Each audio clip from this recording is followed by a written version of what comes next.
21장 10절 11절 그리고 26절부터 28절까지의 말씀을 우리가 함께 천천히 우리 합독하시겠습니다. 10절 읽습니다.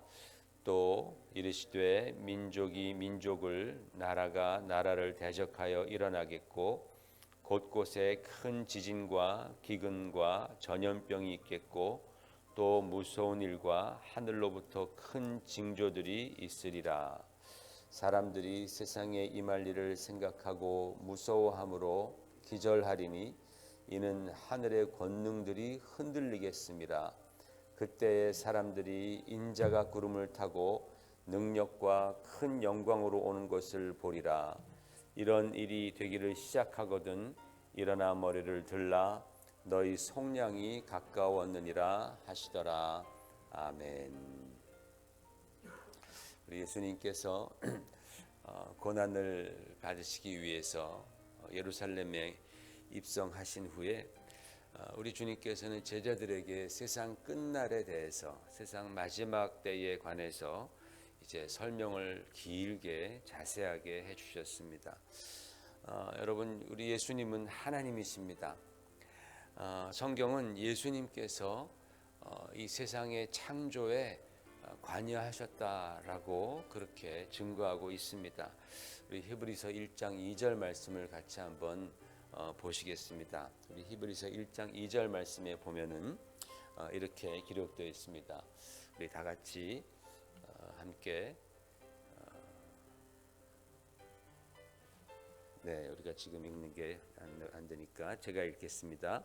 히브리서 1장 2절 말씀은 하나님이 이 모든 날 마지막에는 아들을 통하여 우리에게 말씀하셨으니 이 아들을 만유의 상속자로 세우시고 다 같이 그로 말미암아 모든 세계를 지으셨느니라 그렇게 말씀하고 있습니다. 아들을 상속자로 세우시고 그로 말미암아 이 모든 세계를 지으셨다라고 성경은 말씀했습니다. 우리 주님께서 이 천지 창조에 관여하셨다라는 거죠. 창세기에 보면 하나님께서 천지를 창조하실 때에 말씀으로 창조를 하셨습니다. 그래서 하나님께서 이르시되 하면서 하나님이 말씀으로 창조하시는 과정들이 쭉 나타납니다. 그런데 요한복음에 보면 이렇게 기록되어 있죠. 요한복음 1장 1절과 요한복음 1장 14절 말씀 시작. 태초에 말씀이 계시니라. 이 말씀이 하나님과 함께 계셨으니 이 말씀은 곧 하나님이시라. 근데 이 말씀이 누구냐? 14절 말씀이 육신이 되어 우리 가운데 거하심에 그랬습니다. 바로 이 하나님과 함께 하셨던 말씀, 하나님이신 말씀, 그 말씀으로 하나님은 천지를 창조하셨는데 그 말씀이 육신이 되어서 우리 가운데 오신 예수 그리스도. 그러므로 천지 창조에 예수 그리스도 성자 하나님이 당연히 깊이 관여하십니다. 그래서 인간을 지으실 때에 창세기 1장 26절에는 이와 같이 기록되어 있죠. 같이 읽습니다. 하나님이 이르시되 우리의 형상을 따라 우리의 모양대로 우리가 사람을 만들고 그들로 모든 것을 다스리게 하자라고 하면서 세 번이나 우리라는 단어가 이렇게 세 번이나 나오고 있습니다. 꼭 삼위일체 하나님 같은 느낌이 들죠. 강조된 느낌이 듭니다. 그러니까 우리 주님께서 비록 우리와 똑같은 육체를 입고 이 땅에 계셨지만은 그분은 창조자 하나님이십니다. 그렇기 때문에 우리 주님께서 이 세상에 처음을 시작하셨고 또 바로 이 예수 그리스도께서 이 세상의 마지막에도 관여하시는 것입니다. 그러므로 주님께서는 이 세상의 마지막 때, 마지막 심판의 때를 잘 아십니다. 마치 손바닥 들여다보듯이 주님께서는 너무나 잘 알고 계십니다. 이 마지막 때에 관해서 주님께서는 십자가에 달리시기 바로 전에 당신이 이 땅에 오신 그 미션을 이제 성취하시기 바로 전에 제자들에게 설명해 주신 겁니다. 여러분, 우리 기독교인들의 소망은 바로 이 세상 마지막 때에 있다고 해도 과언이 아닙니다. 세상의 마지막, 세상의 어떻게 보면 멸망이죠. 심판이죠. 이것이 어떻게 보면 굉장히 슬프고 두려운 일이지만은 세상의 종말은 예수님의 재림과 맞물려 있기 때문에 그렇습니다. 세상의 종말은 예수님의 재림과 맞물려 있습니다. 세상의 종말이 있어야지 우리는 새 하늘과 새 땅을 보게 되는 것입니다. 세상의 종말 이후에 하나님께서는 그 하나님의 완전한 정의와 사랑으로 그리고 거룩하심으로 다스리는 하나님의 나라가 비로소 임하고 완성되는 것입니다. 어떤 사람들은 하나님의 나라를 오직 우리 마음에 임하는 나라로만 그렇게 설명을 하는 사람들도 있습니다. 그러나 그렇지 않습니다. 주님께서는 분명히 이 세상의 정말 마지막 때를 말씀하셨고 그때에 인자가 구름을 타고 큰 능력과 큰 영광으로 임하는 것을 오시는 것을 너희가 보리라 라고 분명히 말씀했습니다. 이 세상은 마지막이 있을 것이고 그 다음에 인자가 오셔서 주님께서 오셔서 이제 주님께서 새 하늘과 새 땅을 여시는 그런 놀라운 역사가 일어날 것이다 라고 말씀해 주셨죠. 여러분, 주님께서 설명하신 이 세상의 마지막 때에는 매우 고통스럽고 슬프고 두려운 일이 일어난다라고 주님은 그렇게 설명을 해 주셨습니다. 곳곳에 큰 지진도 일어나고 전쟁도 일어나고 그리고 전염병이 일어나고 기독교인들이 박해를 받고 교회가 위협을 받고 온갖 정말 정상인으로서는 상상할 수도 없는 그런 여러 가지 괴상한 일들이 일어난다라는 것입니다. 그런 것들이 얼마나 혼란스럽고 두려우면 주님께서 26절에 이렇게 말씀하셨습니다. 사람들이 세상에 임할 일을 생각하고 무서워함으로 기절하리니 그렇게 말씀했어요. 사람들이 그 세상의 마지막 때에 일어날 일들을 그들이 생각하고 얼마나 두려웠으면 그들이 기절할 것이다. 정말 기절 초풍을 할 정도로 세상 마지막 때, 세상의 심판 때에는 두렵고 무서운 일들이 일어난다라는 말씀을 합니다. 얼마나 여러분 두려우면 사람들이 기절할 정도이겠습니까? 그만큼 세상의 마지막은 정말 혼란스럽고 두려운 일들이 많이 일어나는 때입니다. 그러나 우리 주님께서는 우리 믿는 자들에게 그 와중에서 세 가지의 위로와 격려의 말씀을 해주십니다. 오늘 본문 제가 사실은 긴 본문인데 새벽에 너무 길어서 처음과 마지막만 제가 말씀을 드렸고 중간의 몸통 부분은 제가 이제 읽지 않았습니다. 이제 세상 끝날에 관해서 주님께서 참 이런 어려움이 있고 고통이 있고 아픔이 있고 두려움이 있고 그런 말씀을 계속해 나가시는데 그 말씀 가운데 중간에 우리 성도들에게 참으로 위로가 되고 격려가 되고 용기를 주는 그런 말씀들을 해주셨어요. 우리는 그거를 발견해야 되는 거예요. 주님께서 그런 세상 끝날에 우리에게 어떠한 위로와 격려의 말씀을 해주시는가. 그것이 바로 제자들에게 십자가를 지실 예수님을 생각하면서 근심 걱정하는 제자들에게 주신 말씀이요. 또 이제 정말 이 세상의 마지막 때를 살아가는 우리 성도들에게 주시는 위로와 격려의 말씀인 줄 믿습니다. 첫 번째는 15절 말씀입니다. 같이 한번 읽어보겠습니다. 15절 말씀 시작. 내가 너희의 모든 대적이 능히 대항하거나 변박할 수 없는 구변과 지혜를 너에게 주리라 라고 말씀하십니다. 주님께서 이 마지막 때를 통과하는 주의 성도들에게 세상을 이길 수 있는 신령한 지혜, 세상의 지혜와 세상의 각종 모략들을 이길 수 있는 간교한 플랜들을 이길 수 있는 또 우리가 거기에 대해서 정말 그렇게 반박하며 주도할 수 있는 그러한 신령한 지혜를 주시겠다고 주님께서 약속해 주셨습니다. 이 말씀은 우리가 어떤 위협과 고난을 당하더라도 주님께서 우리와 함께 하셔서 그 어려움과 고난을 믿음과 신령한 지혜로 통과하게 하시겠다, 극복하게 하시겠다라는 그런 약속의 말씀입니다. 물론 여러분, 이 말씀을 들으면 그러면서 우리의 지금의 형편을 생각해 보면 나는 절대로 그럴 수 없을 것 같아. 우리 자신이 굉장히 초라해 보입니다. 나는 뭐 잘 알지도 못하고 믿음도 부족한데 내가 어떻게 그럴 수 있을까? 라고 걱정을 할 것입니다. 그런데 그런 걱정은 누구나 다 마찬가지인 거예요.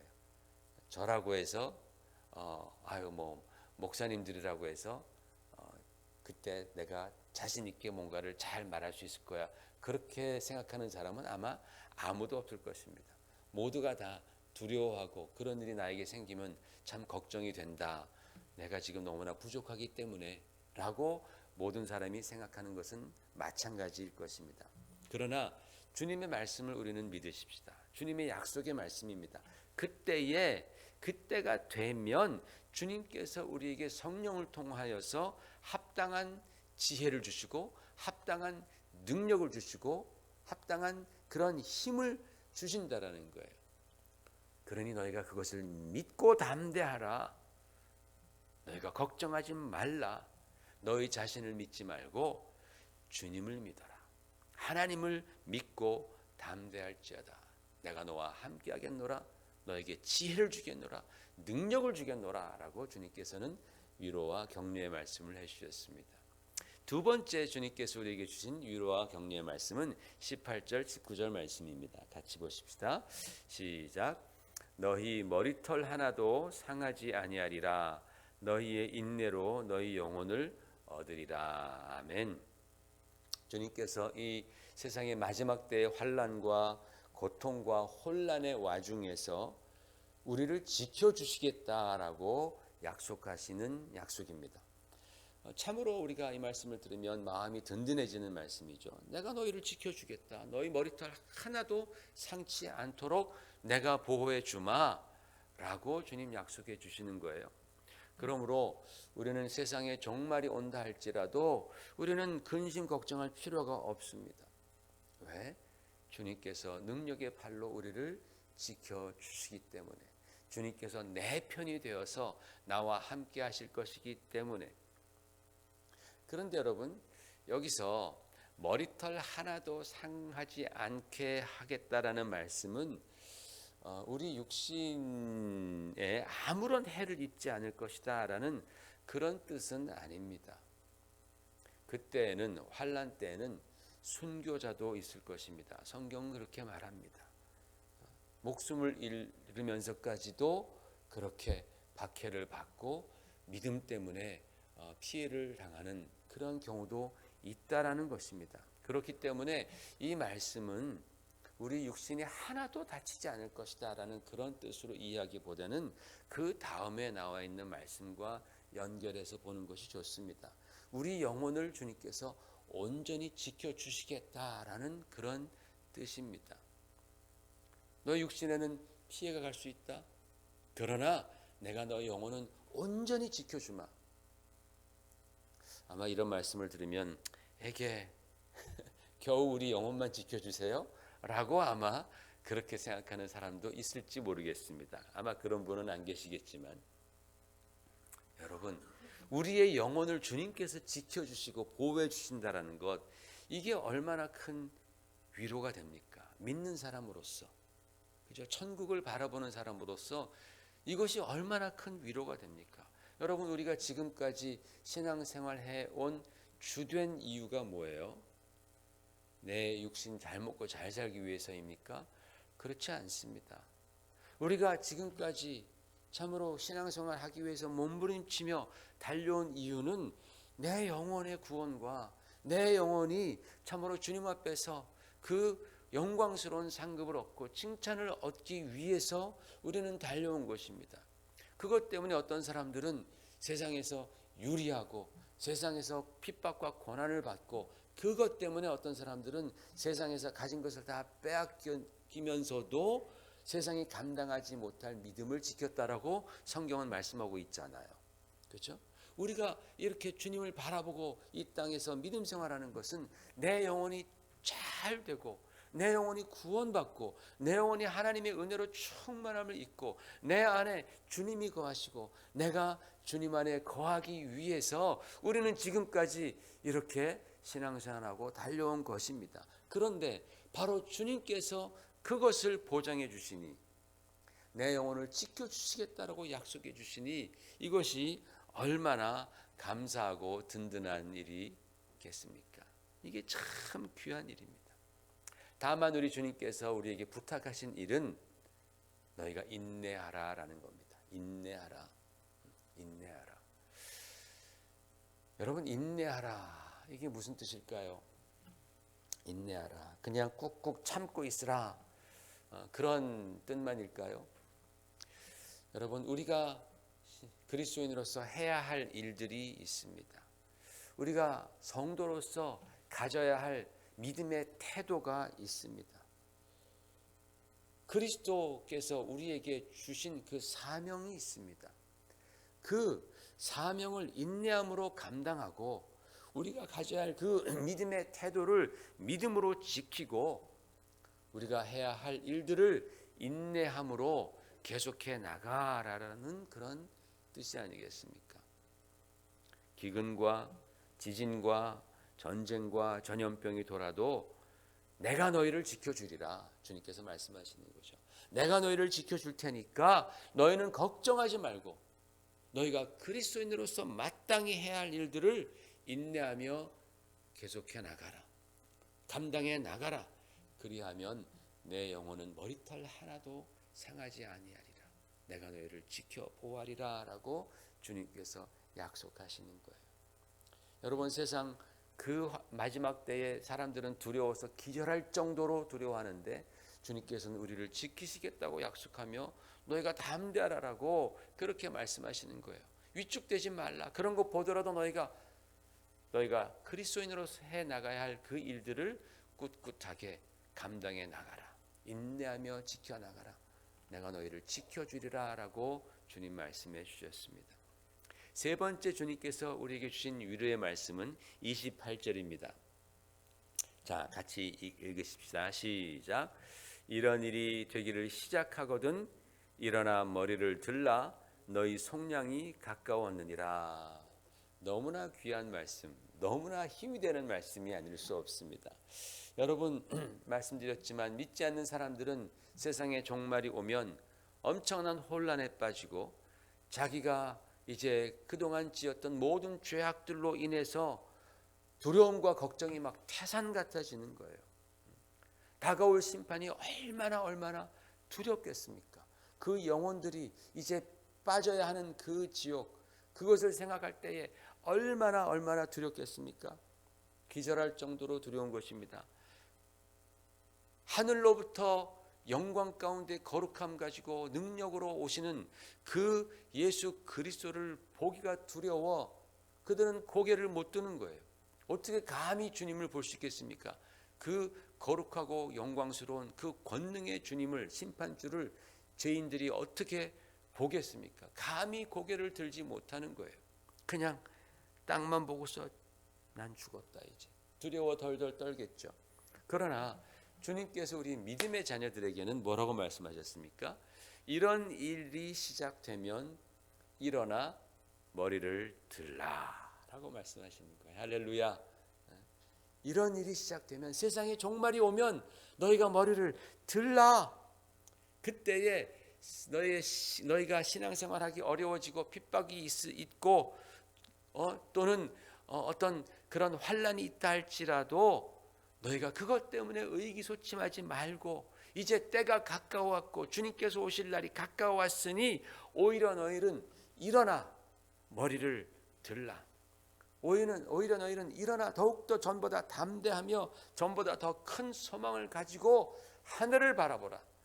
다시 오실 주님을 바라보라 라고 말씀하시는 겁니다.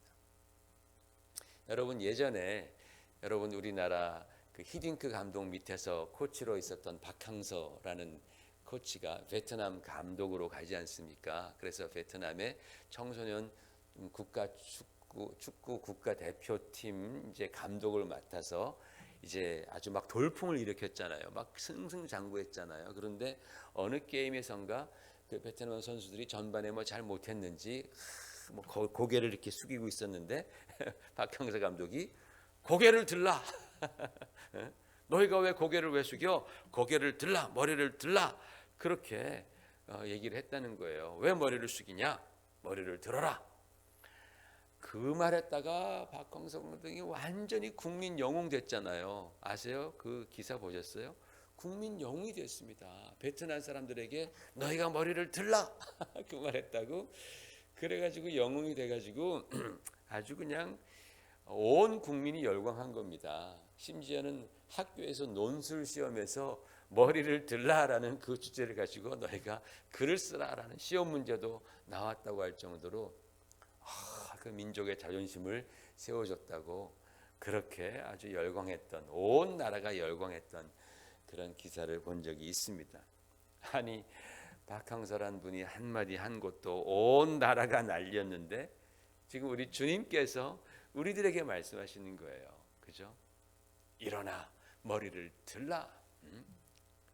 그때가 되면 환난이 있고 두려움이 있고 어려움이 있겠지만 그러나 너희가 일어나 머리를 들라 라고 주님께서 우리에게 말씀해 주셨습니다. 여러분, 이 말씀은요, 우리가 이 어려움과 환난을 통과하고 있는 이때에 우리가 꼭 기억해야 할 말씀이라고 믿습니다. 우리는 다른 사람들이 어떻게 생각하든 우리는 그리스도인으로서 곧 오실 주님을 기억하며 일어나 머리를 들어야 할 것입니다.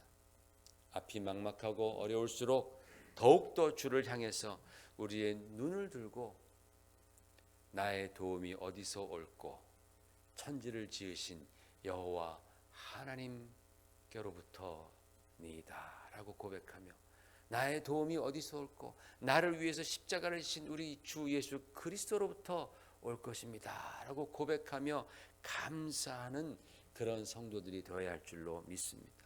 그럴 때 우리 하나님께서는 성령을 통해서 더욱더 우리를 붙드시고 도와주실 것입니다. 사랑하는 성도 여러분, 예수님께서는 고난의 십자가를 지셨습니다. 우리 대신 지셨습니다. 주님은 나 대신 절망해 주셨고 또 우리 대신 두려움을 경험하셨습니다. 우리 대신 버림을 받으셨습니다. 그러나 우리를 위해서 주님께서는 그 고통을 이기시고 죽음을 이기시고 어두움을 이기시고 부활하시고 승리하셨습니다. 그러므로 우리가 이 고난 주간을 통과하면서 그 나를 대신해서 십자가를 지신 주님의 십자가를 바라볼 때에 이 세상의 마지막이 지금 오늘 당장 온다고 할지라도 우리는 담대하고 또 기뻐하며 소망할 수 있는 것입니다. 주님의 바로 이 고난의 십자가가 저와 여러분의 능력이 되시기를 주의 이름으로 축원을 드립니다. 같이 기도하겠습니다. 할렐루야. 하나님 아버지, 주의 은혜를 감사드립니다. 주님께서 고난 받으시기 전에 제자들을 모아놓고 마지막에 관하여서 말씀했습니다. 주님께서 십자가에서 죽으시는 것을 슬퍼하고 걱정하고 근심하는 제자들을 모아놓고 내가 다시 오리라, 내가 다시 오리라, 내가 너희와 함께하리라, 너에게 필요한 지혜를 주리라.